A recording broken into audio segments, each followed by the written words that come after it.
gam mai làm xin chữ khim băng dinh dầu lê băng hăng yam chỉ nghe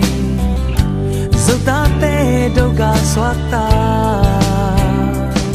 xa nông lại tan xa ai ăn lòng yên gheo về dầu gam dầu mi mang trắng đinh kèn hồng phá kê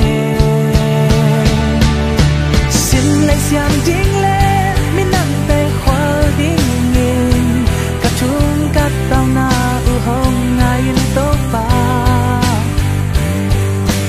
mọ si vang in mơ mi nặng tê pi đinh nghìn chỉ chẳng dâu mi tê sung nga hồng piang tâm mò chỉ chẳng dâu gam pha lòng đinh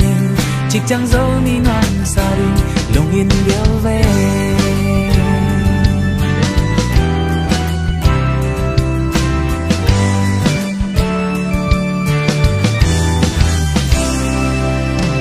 dâu mi van tôi tê sáng lẽ khang ngà mò ghi băng y khi khen giống nghề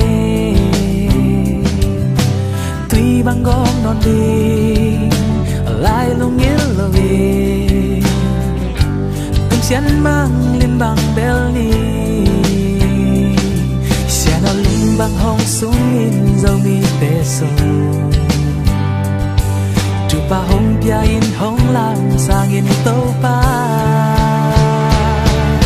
xin lấy xiêm đinh lê mi nằm tê khoa đinh nghìn cắt chung cắt tao na hong nga in tâu pa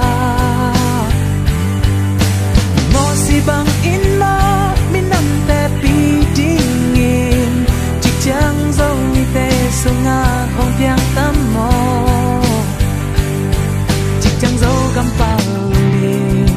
chỉ chẳng dâu mi noam sa đi lung yên gheo về